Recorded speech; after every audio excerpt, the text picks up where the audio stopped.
20 questões, tentei seguir bem a linha, né, do que a gente vê mais ou menos aí em provas de concurso, né? Então vamos fazer junto, tá? Tá. Eu dei um zoom out de propósito, mas tudo bem, faz sentido, né?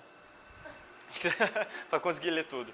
Primeira questão, eu já botei uma historinha que costuma ser cobrada na Consulplan, que não tem nada a ver com o texto, né? O cara vai, isso aqui é para você gastar tempo. Você reparou que é para perder tempo. Eu botei de propósito ali para você começar a se acostumar a perder tempo com essas coisas, né? É assim que funciona. E aí o cara vai, fala de reuso, de software, etc, etc. Mas no final das contas ele queria falar de padrões de projeto, né? E ele fala, nesse contexto a utilização de padrões de projeto traz diversos benefícios. Cite a afirmativa em que se pode verificar um benefício real da utilização dos padrões de projeto. Letra A. O uso de padrões de projeto cria o benefício de permitir a transformação direta em código de soluções genéricas e repetíveis. Verdadeiro? Essa questão é que exatamente tirada Ctrl+C, Ctrl+V de uma que eu gravei e mandei para vocês, mandei para alguns, né? Essa semana é uma opção da CESP que muita gente marcou verdadeira, tá? Porque está quase certa, né? O uso de padrões de projetos cria o benefício de permitir uma transformação realmente numa solução genérica, mas não é direta em código. O problema aqui está dizendo que é direta em código, então a letra A está incorreta por conta disso, tá? Na B ele fala que com o uso de design patterns, o desenvolvedor tem acesso a um conjunto de classes. Framework, concorda? Classes implementadas em uma linguagem de programação específica, usadas para auxiliar o desenvolvimento de software. Você sabe que é independente de linguagem, você vai para a próxima. Padrões são projetos finalizados que podem ser diretamente transformados em código-fonte ou de máquina. Na Wikipedia é o contrário, tá? Ele fala assim, padrões de projetos não são projetos finalizados que podem ser, beleza? D. Os padrões de projetos estabelecem um vocabulário comum de desenho, facilitando comunicação, documentação e aprendizado de sistemas de software. Beleza? Definição da Wikipedia, tá? Ah, Felipe, você arrancou de lá por quê? Pô, ficou com preguiça? Porque as bancas fazem isso, né? De propósito, porque você sabe que muitas vezes as bancas fazem isso, então várias vezes eu fiz isso, eu peguei um trecho de livro, eu peguei um texto do Wikipedia, eu peguei um texto da primeira referência que aparece sobre padrões de projeto, porque os caras da banca são preguiçosos. Mix. Teve questão que eu fiz, teve questão que eu fiz e botei uma opção da CESP. Eu fiz o que a banca faz, exatamente. Pega. Tu acha que o cara não vai lá e dá uma roubada lá numa da CESP anterior? Ele dá uma roubadinha. Ele dá uma roubada. Beleza?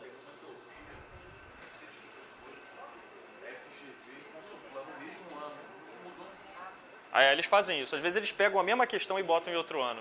Já mostrei em aula várias dessas. Fazem. Beleza, aqui estão as bolinhas que eu falei pra vocês, tá? No Mac não aparece, eu juro. Aqui resolveu aparecer, fazer o quê, né? Olha só, existem diversos critérios para a classificação de padrões de projeto GOF. Alguns dos critérios são finalidade e escopo, a gente viu isso. Finalidade ou propósito, né? Vocês tinham visto, tá? Finalidade reflete o que o padrão faz e escopo especifica se o padrão é de classe ou de objeto. Aí eu quis cobrar um negócio que eu já vi cobrado várias vezes, já derrubou uma galera, mas ainda cobrei de um jeito que nunca foi cobrado. No que diz respeito a padrões de projeto GOF, quais os padrões abaixo são de escopo de classe? Qual que vocês marcaram aí? Letra A, só porque não tinha bolinha? Aqui até que foi, né? Factory Method Interpreter. O Factory Method de escopo de classe é... Qual o propósito? Qual o propósito dele? Factory Method. Criação, né? O criacional. E o Interpreter? Comportamental. Qual é o outro padrão comportamental que é de escopo de classe? Template Method. Por isso que eu coloquei ele aqui. E aqui eu jurei que vocês iam marcar isso aqui. Template Method Iterator, que eu só tentei trocar o Interpreter, né? Pelo Iterator. Mas, né? Ainda bem que vocês não caíram. O Factory Method é... O Factory Method é... O Adapter não é, né? Nem o Iterator ali. Beleza? Escopo do bridge? Escopo de objeto. Escopo de objeto. O adapter é de escopo de classe. Por que de objeto? Que tem a ver com a instância e com o objeto. aí é a questão de você entender como é a implementação do padrão, né? Ele fala o seguinte, assim, o padrão que está relacionado a escopo de classe, eu falo para a galera, decora, porque senão tu tem que entender especificamente como é a implementação e qual que é a ideia que ele quer passar com o padrão. Ele diz que o interpreter, o foco dele é você montar a estrutura das classes do interpreter.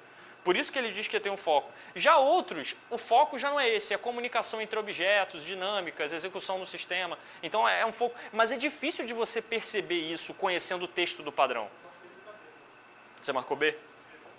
O bridge, o factory method o bridge não. Por isso que eu falo, para esse assunto, decora a tabela. Decore e sabe qual que é de cada um. Factory method, adapter, template method e interpreter. Beleza.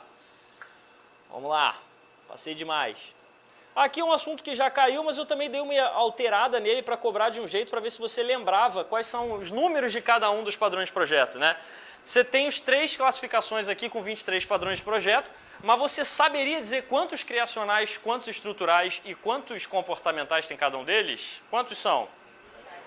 5 já facilitava, né? Eu tentei dar uma dificultada aqui, colocando mais de uma opção 5, mas eu sabia que você ia matar fácil isso, tá?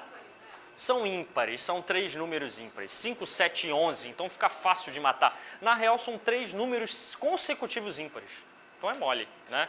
Fica bem fácil de matar mesmo. 5, 7 e 11. Beleza? Deu para gabaritar? Quem gabaritou até agora? Já derrubei uns aí, ó. Em relação ao padrão de projeto GOF, já vimos que existem padrões criacionais, estruturais e comportamentais. Essa é que você, se errar, não sei nem o que eu vou fazer, estou pensando aqui uma coisa ruim, eu não consegui pensar em nada. Não sei o que vou fazer, você não pode errar essa questão, pelo amor de Deus. Pega mal pra mim, se você errar isso. Por favor, me ajuda, né? Qual que é a resposta aí, pessoal? Letra C, né? Template Method, Visitor e Iterator. Eu tentei colocar padrões que não são usuais, de propósito, porque você não está muito acostumado, né? Com o Composite, com o Decorator, mas eles são estruturais, tá? Então é bem importante você lembrar disso, beleza? Cuidado, aqui a gente tem o Template Method, o Visitor e o Iterator como a tua resposta. Eu tentei, repara, eu não fui bonzinho, né? Eu não coloquei padrões muito fáceis, porque geralmente o cara vai e bota Singleton numa opção, aí é mole, você sabe que é de criação, né? Abstract Factory, fábrica. Fábrica cria coisa, então você sabe que é criacional, né? Geralmente é muito fácil, eu tentei dar uma dificultada aí. Beleza, vamos para mais uma, estão 5. Um projetista durante a construção, aí eu criei um cenário, que é o que a Sage Gran Hill gosta de fazer, tá? A Sage Gran Hill gosta de criar um cenário, a FGV está indo nessa linha e várias bancas estão indo nessa linha também, né?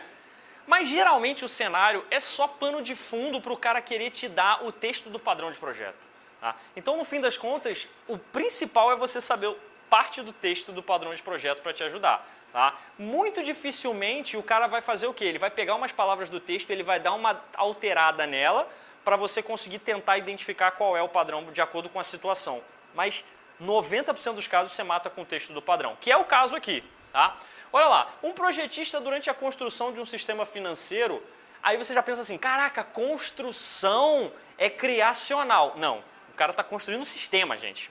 Calma, eu não estou falando do problema ainda. Construção de um sistema financeiro precisou definir uma família de algoritmos relacionados a diferentes cálculos de juros. Aí você sublinha, né? Sublinha o quê? Família de algoritmos é uma palavra bem importante aqui, tá? Encapsular cada um desses algoritmos e torná-los intercambiáveis. Isso é bem importante também. Tá? Eu tenho vários algoritmos, eu quero de alguma maneira tornar eles intercambiáveis, ou seja, eu quero poder trocar um pelo outro sem dificuldade, né? Como é que eu vou fazer isso?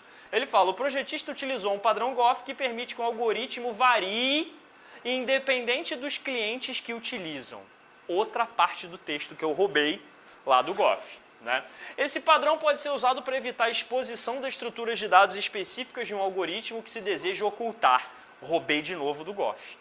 Mas repara que eu criei uma situação real que esse padrão podia ser usado. O cara tem vários tipos de cálculos de juros diferentes. Dada a situação, ele quer mudar a maneira que ele faz o cálculo. Então ele poderia ter criado uma classe para cada tipo de cálculo que ele quer fazer, de maneira que a interface está vinculada a uma superclasse e ele só troca aquelas classes de baixo. As filhas, subclasses filhas. Então, o que ele está fazendo aqui? Ele está trocando o algoritmo, mas na verdade ele está trocando a classe que tem um algoritmo dentro dela. Tá? Isso para você parece o quê? Relacionado a algoritmo, relacionado à estrutura ou relacionado à instanciação? Algoritmo, né? Por favor, né? Algoritmo, responsabilidade. Então aqui você já consegue meio que dar uma eliminada em alguma coisa, né? Que tem dois padrões ali que são estruturais, o adapter e o decorator. E você sabe que comportamental é o que tem a ver mais com o algoritmo. Beleza? Então, ó, já estou entre o template method e o strategy. Legal? Se você estudou alguma coisa de padrão de projeto já, você sabe que o template method ele tem a ver com uma esqueleto, uma estrutura já pré-pronta que você só substitui um pedacinho dela. Não tem nada a ver com isso aqui. Isso tem a ver com strategy, letra A. Tá?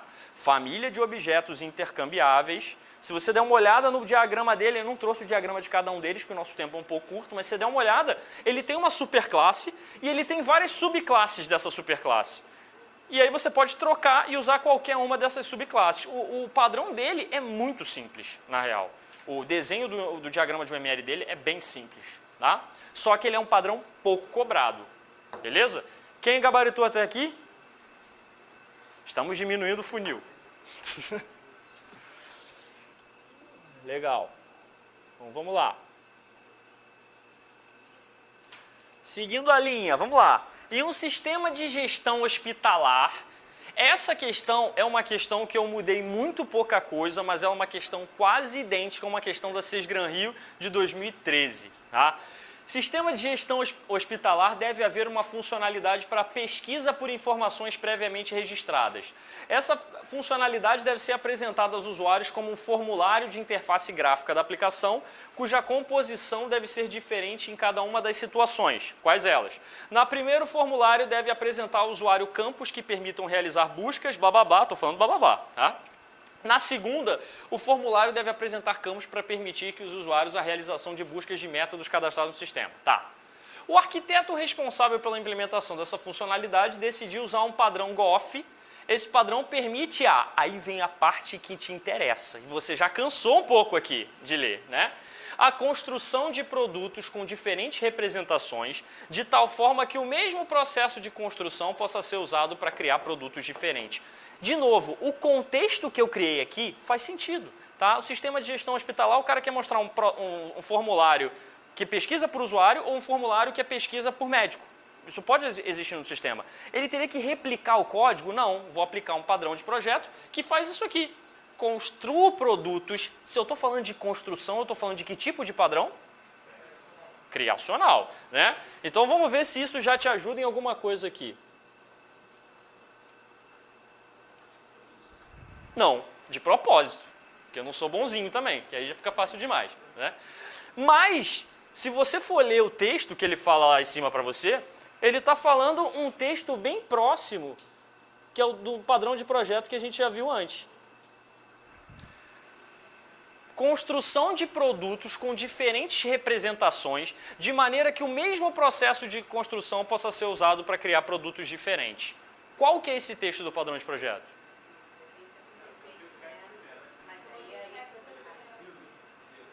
É builder. É o builder. O prototype, qual que é a ideia dele? Você tem uma instância protótipo que vai fazer algumas coisas e você clonar ela para diversos cenários diferentes. Aqui, você quer construir um objeto mais complicado, que é um formulário cheio de coisas, etc, etc. E você quer poder criar vários formulários desse tipo com variações. Então você vai criar uma estrutura builder, formulário builder, que vai poder construir esses objetos para você, tá bom? Qual que é a diferença do Abstract Factory? Se ele tivesse mudado o texto, se eu tivesse mudado esse texto final aqui, ele mudaria para o Abstract Factory. Por quê? No texto final ele poderia ter falado o seguinte: eu quero criar uma família de objetos daquele formulário de maneira que eles possam ser criados em conjunto. Tá falando do Abstract Factory. Mesmo cenário mesmo cenário, mesmo texto, mas a maneira como ele apresentou o problema que ele quer resolver, você usa um padrão ou você usa outro. Beleza? Eu tinha pensado no factory method, porque eu tinha pensado que de acordo com o parâmetro ele poderia criar um formulário ou outro. Por isso que eu tinha entendido. Você foi longe demais. Se fosse o Vilar, eu falaria que você foi lá no último método da piscina. Porque aqui eu estou usando o texto do builder. Você podia entrar com recurso, eu ia deixar você entrar com recurso. Como eu sou uma banca legal, a Amplesp é uma banca legal, eu ia até aceitar teu recurso. Porque eu ia saber, o cara sabe o conceito de padrão de projeto e ele achou uma solução para esse problema através do Factory Method. Porém, não é o que está descrito aqui. Está descrito aqui a solução do builder. Eu ia ser bonzinho demais. Mas ele está dizendo que é uma forma complexa.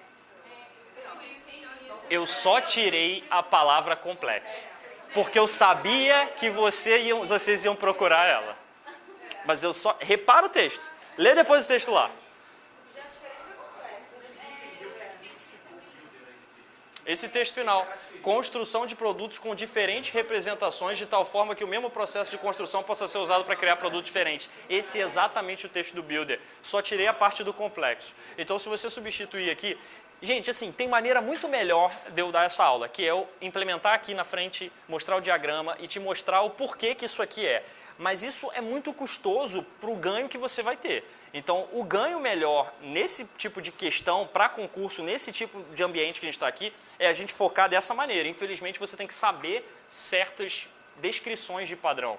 Que aí é o caso que você está falando. Pô, eu não entendi por quê. Porque descrição do builder, se tu ler lá, é exatamente isso aqui. Eu só tirei a palavra complexo, que todo mundo decora. Objeto complexo. Então, eu já vou procurar, não achei objeto complexo, então é outra coisa, não é builder. Não é assim. É o que eu estava falando para ele, né? O Factory tem essa pegada um pouco diferente, né? O Factory ele diz que você deixa uma subclasse decidir qual vai ser a instância que vai ser criada, né? É um pouquinho diferente. Beleza. Aí eu tenho aqui um texto. Um texto não, um código, né? Olha lá, eu criei uma classe pessoa que é abstrata e eu criei um método aqui que recebe um parâmetro tipo, e esse método verifica esse parâmetro e retorna uma outra instância que não é de pessoa, é pessoa física. Eu posso fazer isso? Posso. Não dá erro. Por quê? Porque pessoa física está aqui embaixo dizendo que é filha de pessoa, né? Então, o que eu tenho aqui? Eu tenho duas subclasses, né? Uma superclasse, e essa superclasse recebe um parâmetro e através do parâmetro ela decide qual instância que ela vai criar, né? Qual que é esse padrão de projeto, gente? Factory Method, tá? A ideia do Factory Method é exatamente essa. Matheus acabou de falar. Crio um método que recebe um parâmetro. Esse método vai decidir de qual classe eu vou criar a instância. Repara, passei tipo. Dependendo do valor do tipo, ou eu instanciei uma classe ou eu instanciei outra. Beleza? Método, fábrica. É um método que, baseado num parâmetro, é uma fábrica. Beleza? E isso aqui é recorrente, tá? Eu que criei o código, dei uma modificada nele, mas já caiu 2 vezes em prova código muito parecido com esse aqui. Então, saiba que existe, tá? Caiu na FGV uma vez e na Sesc Gran Rio outra. Vamos lá? Beleza, essa foi de maldade, porque eu não sou uma pessoa boa. Chute. No livro Padrões de Projetos e Soluções Reutilizáveis de Software OO, Eric Gama define que o padrão Abstract Factory também pode ser chamado por outro nome. Que nome é esse? Quem chutou A? Quem chutou B? Errou. Quem chutou B? Acertou. Letra B mesmo.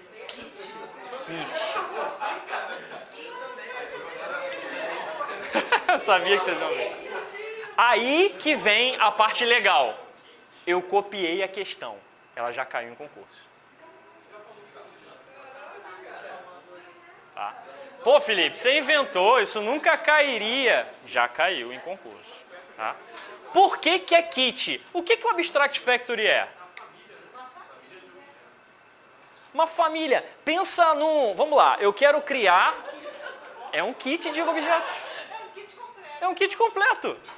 Né? Imagina que você quer criar uma janela, né? Você quer criar uma janela para Windows e uma janela para Linux, que é o exemplo padrão. Gente, o exemplo padrão para o Abstract Factory é esse. Eu quero criar uma janela para Windows, para Linux e para Mac. Né? Então o que eu tenho na janela? Uma porrada de objetos relacionados àquela janela. Título, scroll, né? Como é que chama aquilo? Panel, né? Eu tenho um monte de elementos ali. E eles têm que ser todos criados de um mesmo jeito. Os do Windows todos juntos, os do Linux todos juntos em outra fábrica e os do Mac todos juntos em outra fábrica. Ou seja, eu tenho um kit de construção da janela. Beleza? O resto são nomes inventados que eu copiei da questão mesmo, porque eu achei a questão interessante e malvada. Beleza. Não me lembra a banca. A procurada depois aí. Só, legal se eu falo Consuplan. Olha lá, no que diz respeito aos padrões de projeto GOF, analise as afirmativas abaixo e selecione a única incorreta. De novo, botei de propósito porque aluno cisma em marcar a correta na questão que pede a incorreta. Então, o que eu falo sempre? Sublinha aqui, marca, grifa, sei lá. Faz alguma coisa para você lembrar. Template Method é um behavioral pattern? Sim, né? Botei de propósito em inglês de novo para você se acostumar também com o termo em inglês, que é bizarro. Que busca definir o esqueleto. Esqueleto? É, o esqueleto. É bizarro, mas é isso que ele diz, né? No próprio texto do padrão ele fala que é um esqueleto, uma estrutura, né? A tradução é esqueleto, uma estrutura de um algoritmo e uma operação postergando, deferring, alguns passos para a subclasse sem mudar a estrutura do mesmo. Texto do template method, entre aspas, tá bom?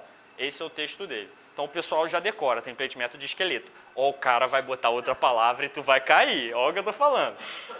Entende, o template method dá para entender. Tá? Se você der uma olhada ali no diagrama dele e tal, dá uma olhada, depois eu vou mandar para vocês o exemplinho. Você consegue entender o porquê que ele tem uma estrutura e tem só um método faltando na superclasse. A subclasse vai lá e preenche aquele método que estava faltando. Então, ou seja, já tinha o esqueleto, a tua subclasse preencheu. Você tinha postergado para a subclasse, ela preenchia aquele método. Ela foi lá e preencheu. Prototype é um creational pattern? Sim. Que busca fornecer uma interface para a criação de famílias de objetos? Esse é o Abstract Factory. Beleza. Command é um behavioral pattern? Sim. Tem como definição encapsular uma solicitação como objeto, o que lhe permite parametrizar os outros objetos com diferentes solicitações, enfileirar ou registrar solicitações e implementar recursos e operações? Exatamente o texto do command. Tá? O command é o comando do controle remoto. Saúde. É alergia ou é de gripe? Você vai falar para você tomar cuidado aí. Então você que tem que tomar cuidado. Mas esse é exatamente o texto do command, tá? O comando é o controle remoto, exatamente ele é capaz de você... O controle remoto universal, mais do que o controle remoto, né? Eu gosto de dar o exemplo, né? Com o comando, o objeto comando, você consegue parametrizar qualquer objeto que você quiser ligar. Né? Então, ou seja, tem um controle remoto, eu posso parametrizar, ligar o data show, parametrizar, ligar a geladeira, não sei porque você vai querer fazer isso, a televisão, etc, etc. Né? Agora, essa parte de enfileiramento e registro de solicitações, ele fala que você pode desfazer operações, ele entra numa série de coisas que você vai ter que analisar melhor o padrão para você conseguir entender 100% isso. Por isso que eu falo, começa a ficar muito custoso, não precisa. Tá? Que você nunca precisou ter um entendimento 100% do comando, da estrutura, de como o padrão funciona, de escrever o padrão para você acertar uma questão dessa, porque geralmente é um texto. É um texto que não vale a pena você ficar perdendo muito tempo com ele. Facade é um structural pattern, né? Que busca promover uma interface unificada para um conjunto de interfaces do subsistema, conseguindo definir uma interface de alto nível, blá blá blá, exatamente o facade, né? Então a única errada aí, pessoal, é o prototype, né? Nesse caso a bolinha deu certo, viu?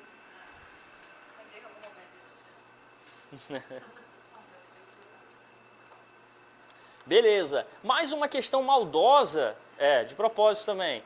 Olha lá. O padrão proxy. O proxy é um padrão o quê, pessoal? Não, é criacional não.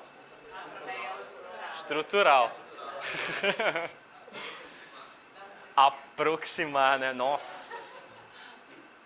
Tinha uma eu nunca lembro dessas frases. O pior de tudo, eu falo que a frase é para você decorar e eu nunca lembro da frase.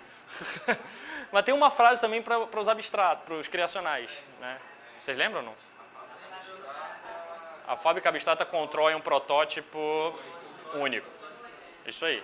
A fábrica abstrata constrói um protótipo único. Mas tu já vai fazer tanta questão disso que o criacional já entra no sangue que tu não precisa mais de decorar, né?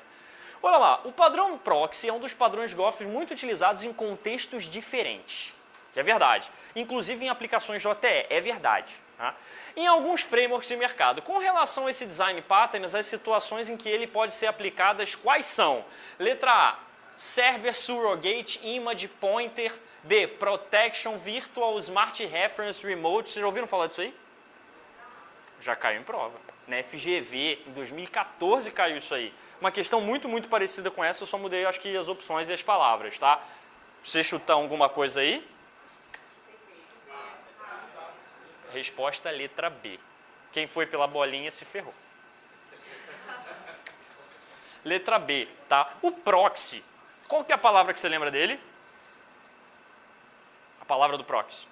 É um substituto, né? Ele é um substituto por diversos motivos diferentes, tá? Aqui são esses motivos, esses principais motivos, tá? Esse Smart Reference, ele não é muito cobrado. Os outros, eu já vi implementação na veia mesmo disso aqui, isso é muito comum a implementação disso, tá? Proxy remoto, por exemplo. Eu sou uma máquina, né?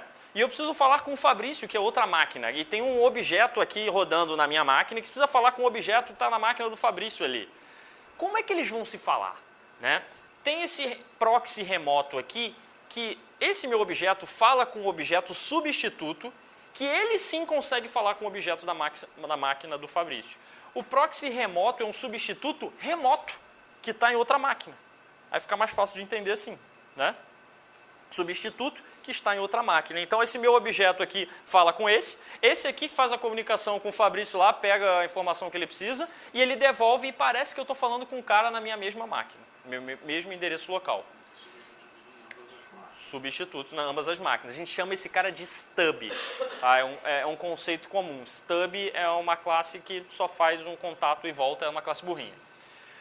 Proxy virtual, por exemplo. Vocês já repararam, o exemplo que eu sempre dou, ele é muito fácil de lembrar. Vocês já repararam quando você tem um documento Word muito grande e vocês scrollam rápido, a imagem aparece um quadrado cinza, ou um quadrado com X, ou um quadrado de outra cor? Por quê? Porque o Word, o Office, ele implementa o Virtual Proxy. Para cada imagem, seria muito custoso e ocuparia muito espaço de memória ele renderizar tudo ao mesmo tempo. Você imagina Tolkien, Senhor dos Anéis, né? O cara renderiza todas as imagens na hora que você abre o arquivo? Não. Ele renderiza a imagem da página que está aberta e coloca substituto em todas as outras imagens. Isso se chama Virtual Proxy. Tá? Ou seja, conforme você vai descendo as páginas, ele vai carregando as imagens corretas e você vai tendo a impressão que aquilo tudo já estava sempre lá, mas não estava. Tá? Proxy de proteção. Eu preciso falar com a Andrea, mas por algum motivo a Andrea está protegida por segurança, então eu preciso falar com o Fabrício e só o Fabrício conhece o endereço da Andrea e eu em nenhum momento sei qual é o endereço da Andrea. O Fabrício é o substituto da Andrea nesse caso. Beleza? Ele pode botar uma camada de proteção que verifica o hash, verifica certificado digital, verifica uma série de coisas. Muito parecido, estamos juntos, né? Muito parecido com o conceito de proxy que você usa em rede também, né? É relativamente parecido. E o Smart Reference é só quando você quer acessar uma outra máquina e você não quer só acessar, você quer já fazer uma série de validações, etc. Ele não é só uma referência, é uma referência esperta que faz um monte de coisa além de simplesmente apontar. Tá? Então vocês entenderam que o proxy é um substituto e você pode ter várias situações em que ele se aplica, letra B aqui. E aí, metade do negócio, quem que está até agora 100% aí? Caraca, hein? Tá estudando, hein?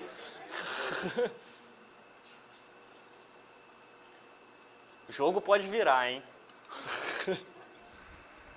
Beleza. Questão que já caiu em prova. Imagem retirada, copiada e colada. Tá? O cara te mostrou um diagrama de classe aqui e ele queria um padrão que tem a ver, que seja a implementação, né, desse diagrama aqui. Aí ele te deu umas opções aqui embaixo, que na verdade eu acho que eu fui bonzinho, né? Não, não fui não, nesse aqui eu não fui muito bonzinho não. Porque eu não botei nenhum texto para tentar te ajudar muito. Na verdade eu só falei assim, pode representar a constituição de um objeto por uma hierarquia de objetos similares a ele. E aí, que padrão que você chuta que é esse cara aqui? Composite? Alguém? Outra opção? Composite, Tati falou. Composite. Beleza? É o composite mesmo, tá? Estrutura em árvore. Ou seja, eu sempre dou o exemplo dos seguidores aqui no Facebook, né? Ou, na verdade, não faz muito sentido no Facebook, né? Mas em outros conceitos de rede social que você pode seguir pessoas ou grupos, né? Que você tem uma estrutura que ela aponta para outra estrutura composta ou para uma estrutura individual. Ou seja, uma pessoa pode mandar uma mensagem para um grupo de pessoas ou uma pessoa pode mandar uma mensagem para uma pessoa específica, né? É bem essa ideia aqui. Isso é uma estrutura em árvore, que a gente chama de estrutura em árvore, tá, pessoal? Pode ver que ele tem uma agregação aqui. Isso aqui, ele está dizendo que essa classe é uma agregação de outros elementos. Que elementos? Pode ser elementos unitários ou agrupamentos de elementos, beleza?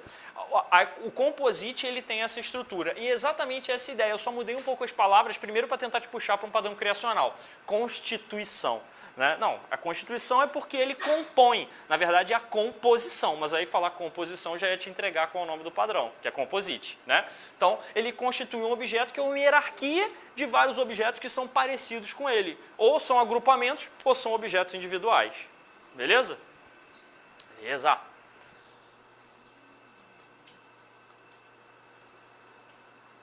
Legal. Então vamos falar de GRASP, né? Só por desencargo de consciência vamos saber o que é cada um desses padrões GRASP aqui. 23 padrões Goffin não são a única classificação de padrões existentes dentro da engenharia. Um outro conjunto de padrões muito popular é o GRASP, General Responsibility Assignment Software Patterns ou Principles, né? Coloquei ali que é exatamente o que o autor do livro fala. Existem 9 padrões GRASP divididos entre fundamentais e avançados. Selecione abaixo as que só têm padrões fundamentais. E aí, pessoal? A, sim? Sim. B? Mas polimorfismo é tão básico. É um conceito de orientação a objeto. Mas não faz parte dos padrões avançados GRASP, né? Indirection, sim? Indirection também não. Creator. Creator, sim. High Cohesion, sim. Pure Fabrication, não. A tradução que eles dão para Pure Fabrication é invenção pura, tá? É bizarro, mas é a tradução que eles dão. Invenção pura. Invenção pura do cara que inventou isso, né? Beleza. Aí eu cobrei um texto comum à beça que já caiu várias vezes em questões relacionadas a GRASP, tá? Padrões GRASP englobam uma série de princípios baseados em conceitos de orientação a objeto, partindo de análises que procuram definir quais as obrigações de diferentes tipos de objetos em uma aplicação, esses patterns, blá blá blá, para te enrolar. Dentre os padrões GRASP, um deles determina que se procura atribuir responsabilidade à classe que tem a informação necessária para satisfazê-la. Então você sublinha isso aqui. Responsabilidade vai ser dada à classe que tiver a informação para fazer alguma coisa. Esse é o texto de qual padrão, pessoal? Especialista da informação. Information Expert, tá? Saúde. Beleza? Esse padrão cria um problema que o Invenção Pura tenta resolver, tá? O Invenção Pura, é até meio bizarro falar isso, né? Eu vou chamar de Pure Fabrication, né? Porque Invenção Pura é muito tosco. Mas assim, esse padrão fala o seguinte assim, a classe tem a ver com o negócio, então coloca a responsabilidade nela. Então, o exemplo que eu gosto de dar para o pessoal é assim, você tem uma classe que faz um insert no banco, né? É uma classe relacionada a insert de banco. E aí você tem uma classe de pessoa. Só que você quer... Esquece o insert de banco. Você tem uma classe de pessoa. Só que você quer inserir uma pessoa no banco. Então você criar um método inserir pessoa. Pelo padrão especialista da informação, ele fala assim, dê a responsabilidade à classe que tem a informação para fazer aquilo. Então você fala assim, pô, a pessoa tem informação de pessoa. Então eu vou criar um método inserir pessoa dentro da classe pessoa. Isso é bom? Não, né? Eu estou botando ali o método inserir pessoa no banco de dados, enviar e-mail para a pessoa dentro da classe pessoa. Porque é a classe que eu tenho no meu sistema, não tenho outra, eu tenho só pessoa, e ela que tem aquela informação. E o invenção pura fala, isso é ruim. Inventa uma classe que não estava no domínio da tua aplicação. Você tinha lá pessoa, banco, não sei o que lá, que tem a ver com o domínio do teu problema. Ele vai criar, o invenção pura fala, invente uma classe, fabrique uma classe que não tem a ver com o domínio do teu problema, no caso, conectar com um banco de dados, do tipo banco de dados, e coloque o método lá dentro para você não atrapalhar e não atrapalhar a coesão das tuas classes.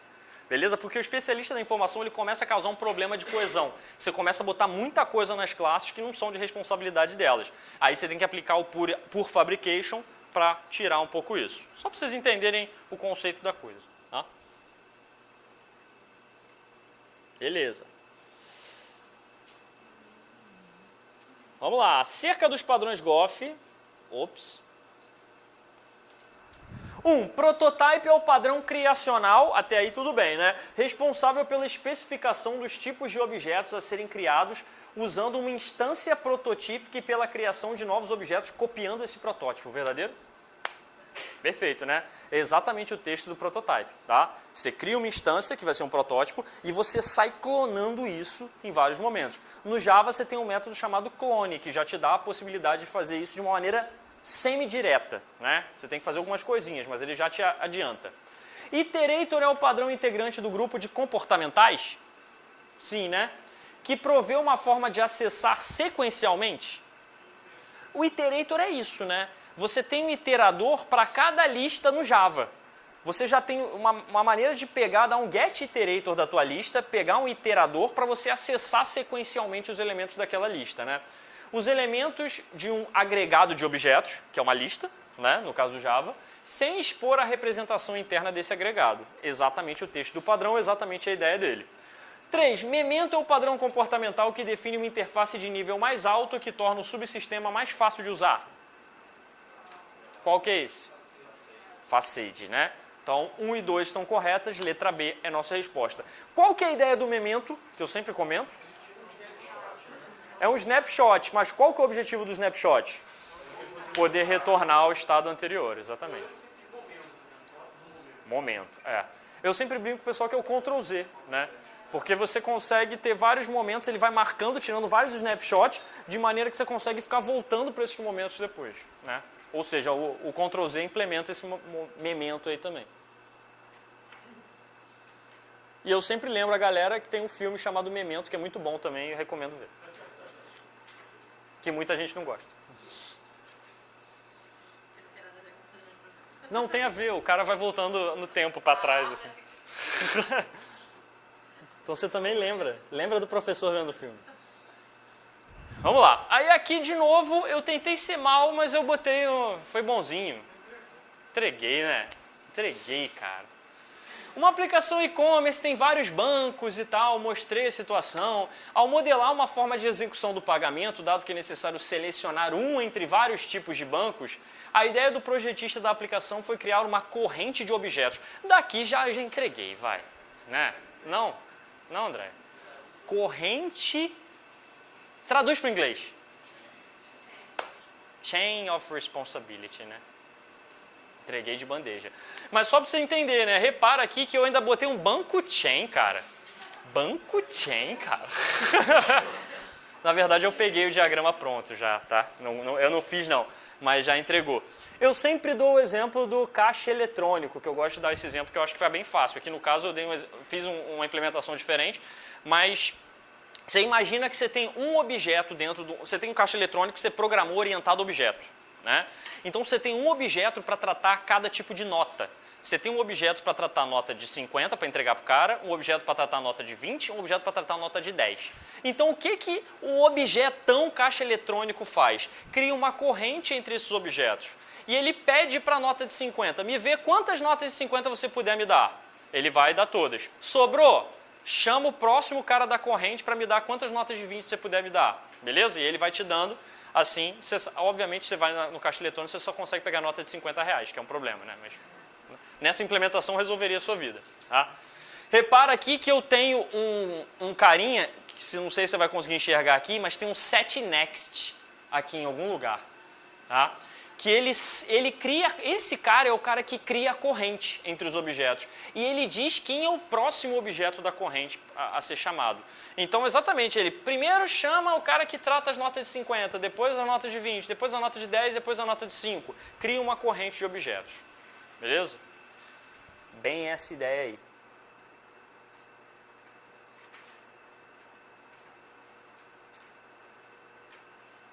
André ainda está no 100%?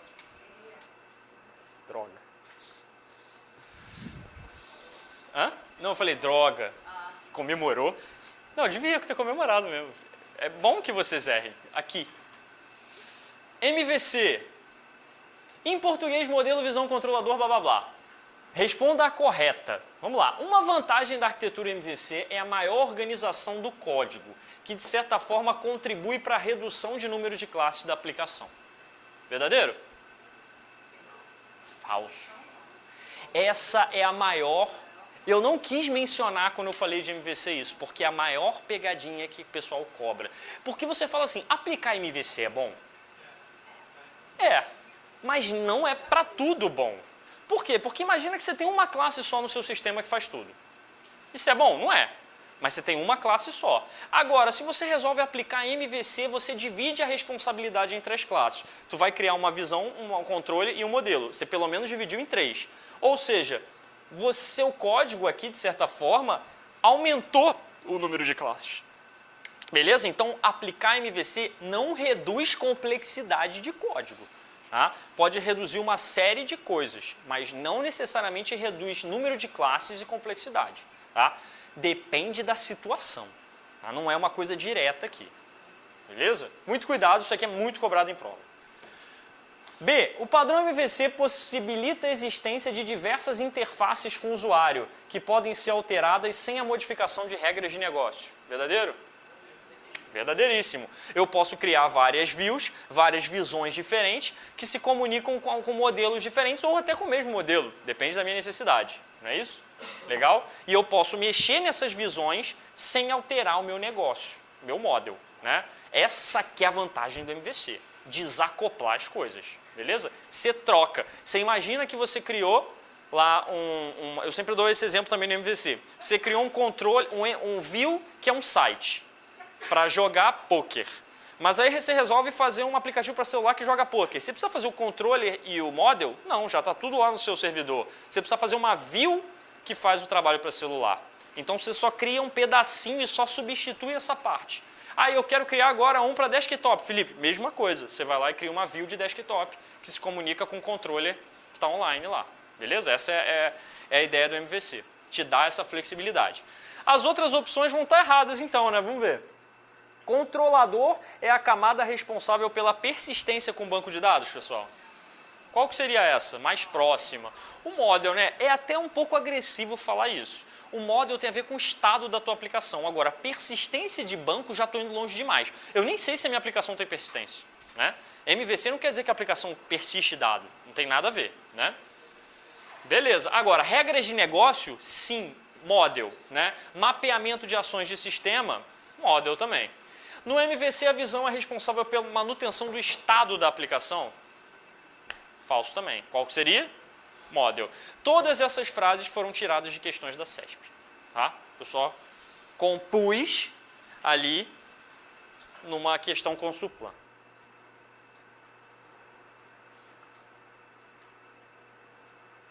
Beleza, vamos lá. De novo, MVC. Para você ver, só uma curiosidade, um MVC de 79, cara. Olha só, muito velho. A orientação objeto é considerada de 1980, efetivamente. A primeira linguagem OO é o Smalltalk. Então, assim, MVC, os caras já estavam falando de MVC antes de ter OO, até. Né? Assim, ou, vamos dizer, junto, né? Eles nasceram meio que juntos, assim. Por um cara, Taigvi Renskanv, sei lá como é que fala isso. O MVC também é conhecido como arquitetura de 3 camadas. Já falei para você para não cair nessa. Né? Isso também cai bastante. Three-tier. A comunicação entre essas camadas ocorre de forma linear falso também, né? Os componentes da camada de apresentação podem se comunicar diretamente apenas, de novo errado aqui, com os componentes da camada adjacente e assim por diante. Isso estaria totalmente certo se eu começasse minha frase como arquitetura de 3 camadas. Não tem nada a ver com MVC isso aqui. Bom? Beleza? A camada model ou modelo é responsável por armazenar e oferecer de forma coerente os dados referentes a uma entidade modelada no sistema. É nessa entidade que ficam as regras de negócio da aplicação. Beleza? Legal. Isso aqui foi tirado, se não me engano, de algum livro. Tá? Não me lembro qual, mas é essa frase exatamente aí. 3. A aplicação do MVC é vantajosa mesmo em projetos simples, uma vez que MVC inibe a criação de códigos adicionais à complexidade do código. Mesmo o erro da primeira, né? André me xingou agora. Legal? Pelo menos você vai aprender o conceito, viu? Eu ainda botei de propósito em 2 questões.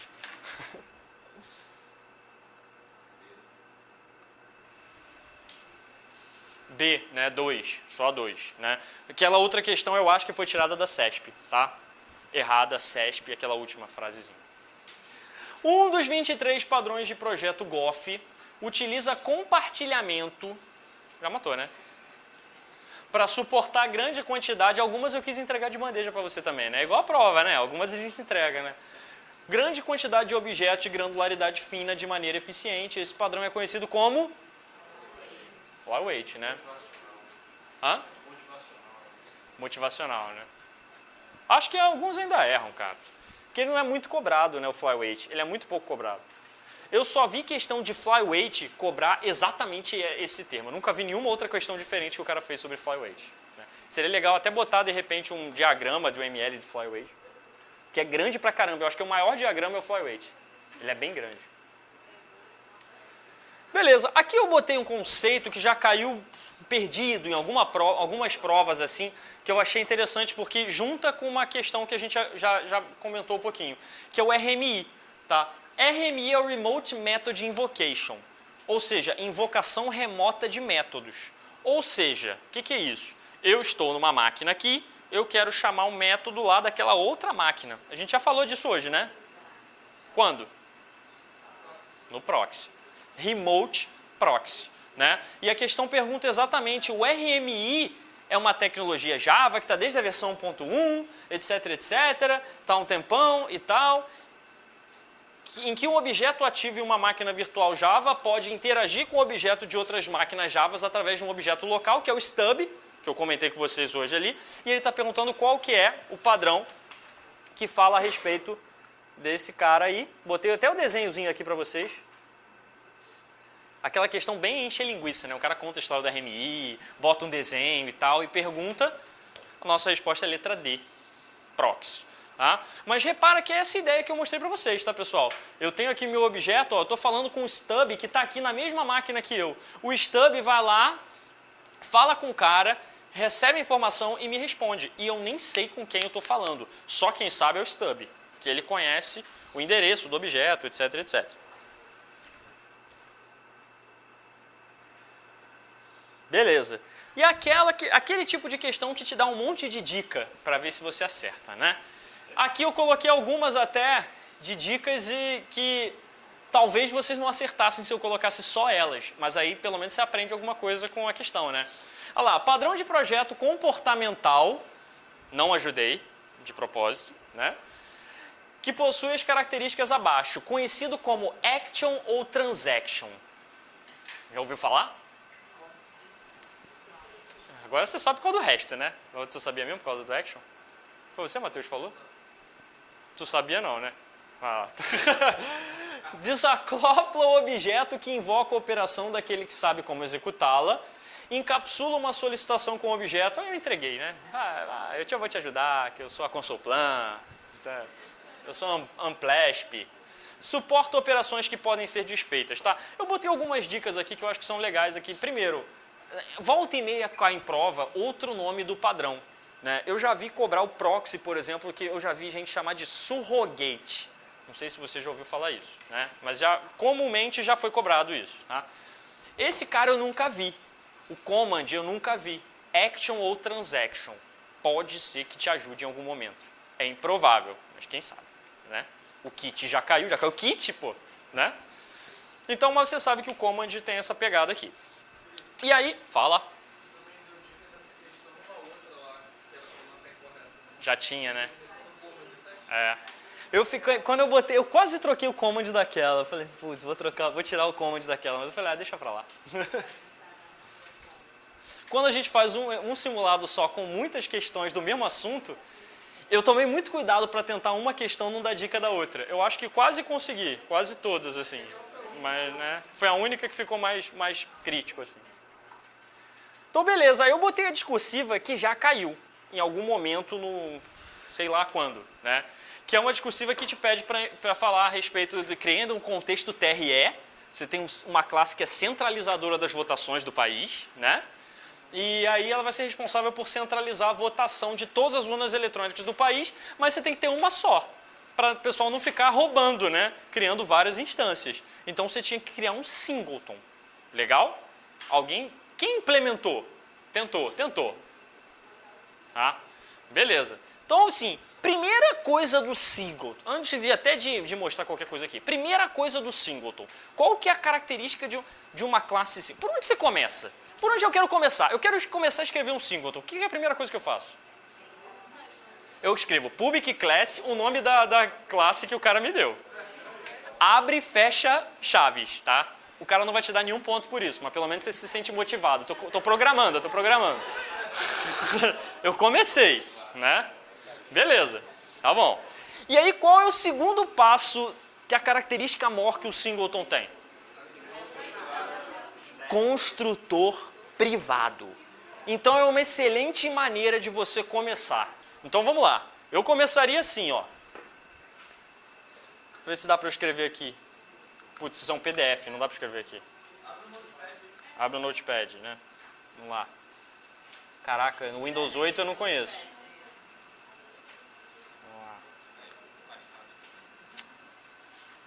Então vamos lá, motivando, né? Centralizador, votação, não me lembro agora. Né? Legal.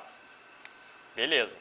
E aí, vou criar um construtor. Construtor, eu programo com tab, não programo com 2 espaços. Isso é um absurdo programar com 2 espaços, tá? Só quero deixar bem claro isso para você. Construtor, qual que é a característica de um construtor? Mesmo nome da classe. Então, eu quero um construtor privado com o mesmo nome da classe. Centralizador, votação, né? Não vai compilar meu código aqui, porque eu não botei aqui o OK do lado. Tá, beleza. Votação. Legal? Beleza. Aí eu vou botar que tipo de retorno no construtor? Nenhum, né, gente? Pelo amor de Deus. Beleza. Classe com o mesmo nome do meu método. Quer dizer, método com o mesmo nome da minha classe. Beleza. E o que meu construtor retorna?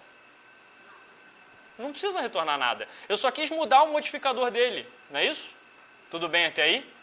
Só que aí fora da classe, em dada outra classe, sei lá quando, eu vou conseguir fazer new centralizador votação?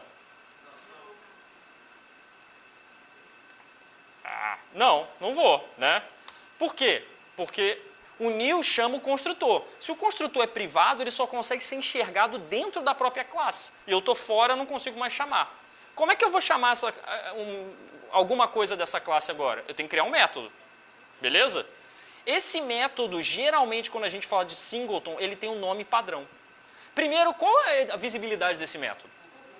Público. Eu posso chamar esse método através de uma instância? Não, porque eu não consigo criar uma instância fora. Então, eu tenho que chamar ele através da classe. Quando eu digo que o método é da classe, eu digo que ele é public static. E aí, eu costumo chamar esse método vai me retornar o quê? A própria classe. Então, ele vai me retornar o centralizador votação aqui. Beleza. E a gente costuma chamar ele de getInstance, mas você pode chamar ele do que você quiser.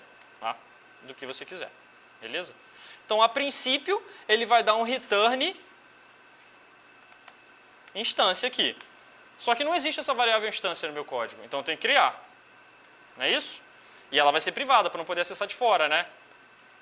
E vai ser estática, porque eu estou acessando através de um método estático. Beleza? E o tipo dela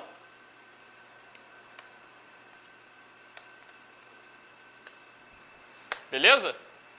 Tranquilo até aí. E aí, lá do lado de fora agora, eu não vou chamar com new, porque não funciona o new, beleza? Eu vou chamar com o nome da classe, direto, como é um método estático, eu posso chamar um getInstance daqui, que ele vai me retornar uma instância desse cara. Legal? Repara o que ele faz aqui. Ele vem aqui e retorna instância. Mas a instância está instanciada? Não. E o que ele vai me retornar aqui quando eu chamo esse cara aqui de baixo? Null. É isso que eu quero? Não. Então, o que eu faço? Eu faço um teste.